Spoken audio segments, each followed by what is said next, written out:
Good morning students, आज हमारा BEd second year स्वयं की समझ विषय के अंदर जानेंगे संप्रेषण कौशल। तो स्टूडेंट्स, पिछली क्लास में हमने संप्रेषण के सिद्धांत के बारे में जाना था कि किस तरीके से संप्रेषण की प्रक्रिया संपन्न होती है। ये द्विपक्षीय होती है, सहयोग से होती है, इसमें किसी न किसी तरह का माध्यम होता है, प्रश्न पोषण होता है, ठीक है। तो किसी न किसी तरीके से संप्रेषण प्रक्रिया देखने को मिलती है। इनमें से कोई भी कमी रहती है तो संप्रेषण प्रक्रिया बाधा आती है। अब इनको समझने के बाद अब संप्रेषण कौशल क्या है, ठीक है, इसको हम बोलते हैं कम्युनिकेशन स्किल। ये कम्युनिकेशन स्किल क्या है इसको समझना शब्द है संप्रेषण कौशल। तो ये संप्रेषण कौशल है, दो शब्दों से मिलकर बना है। तो जैसा कि नाम से पता है, संप्रेषण प्लस कौशल, संप्रेषण प्लस कौशल। तो दो शब्दों के मेल से संप्रेषण कौशल देखने को मिलता है। तो कौशल का हम अर्थ जानते हैं, जिसमें आ जाता है कुशलता से कार्य करना। तो जो भी कार्य कुशलता से किया जाता है, ठीक है, वो कहलाता है कौशल। और संप्रेषण का अर्थ है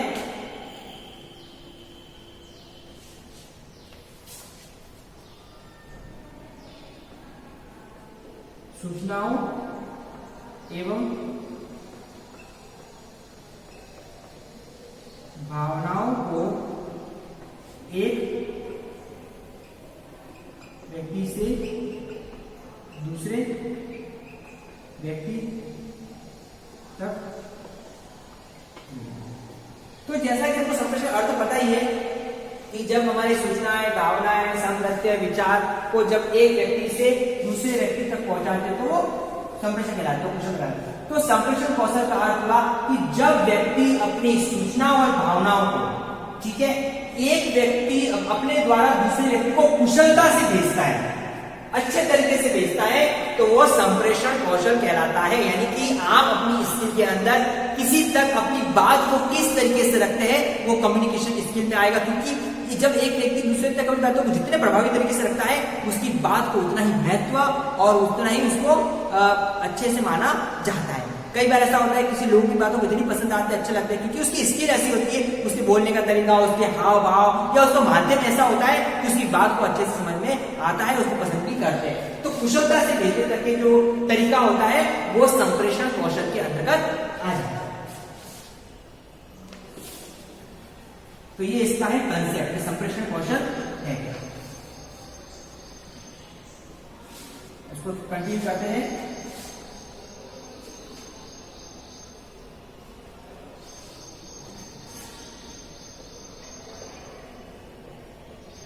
संप्रेषण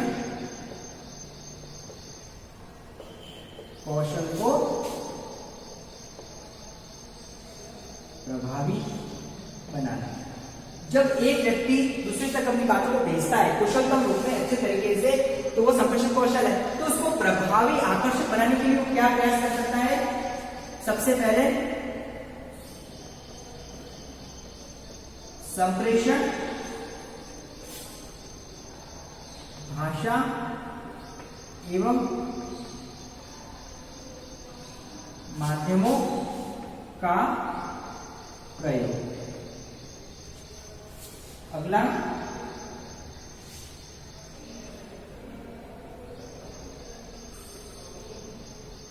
संप्रेषण में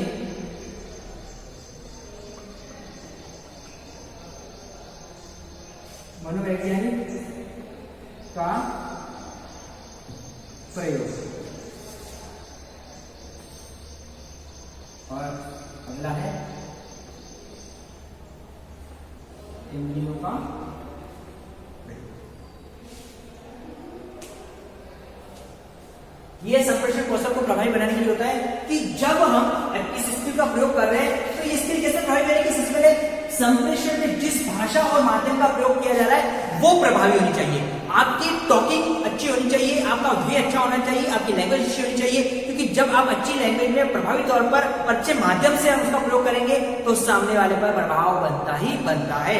इसलिए भाषा और उसका माध्यम जो भी है उसको सही तरीके से लेके चलना है। संप्रेषण में मनोविज्ञान का प्रयोग साइकोलॉजिकल समझा है, सामने वाले की मानसिकता को समझते हुए अगर हम कम्युनिकेशन करते हैं, उसको समझ में आ रहा है, कैसे आ रहा है, किस तरह से प्रयोग करना है। जैसे कि कक्षा अंतर्गत एक अध्यापक बच्चों को पढ़ाता है तो बच्चों की मानसिकता का ध्यान रखता है, उसकी साइकोलॉजी को समझता है, क्योंकि अगर उसको समझेगा तो बच्चों को सही तरीके से पढ़ा पाएगा। लेकिन बच्चों को समझ नहीं पा रहा है, बच्चों की मानसिकता पढ़ा समझ नहीं पा रहा है और फिर वो कक्षा में शिक्षण कर रहा है तो बच्चे ना समझ पाएंगे ना उसकी बात को अहम दे पाएंगे। इसलिए वो इस मनोवैज्ञानिकता इसका प्रयोग करना जरूरी है। इंद्रिया जो सेंस है उसका भी प्रयोग सही से, हम जिस इंद्रिय को अच्छे से प्रयोग करेंगे तो हमारा जो स्किल है वो प्रभावी बनेगा। तो इस तरीके से इन तीन बातों का सही तरीके से ध्यान रखते हुए हम हमारी कम्युनिकेशन स्किल को इफेक्टिवनेस बना सकते हैं।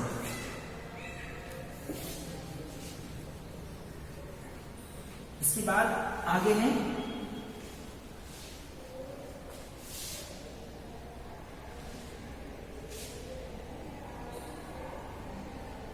शुद्ध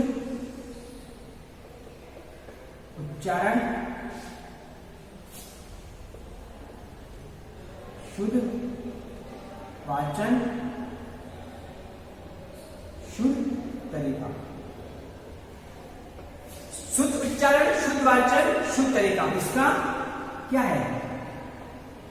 संप्रेषण से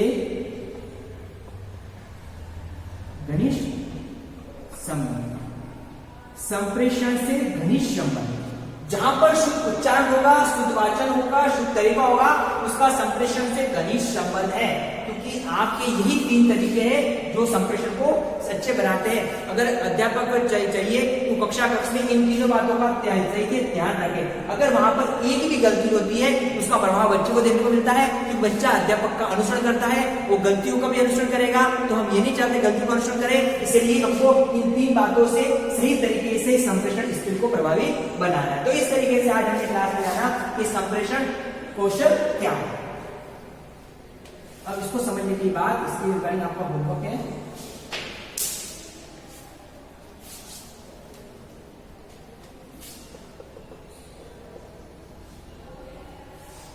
संप्रेषण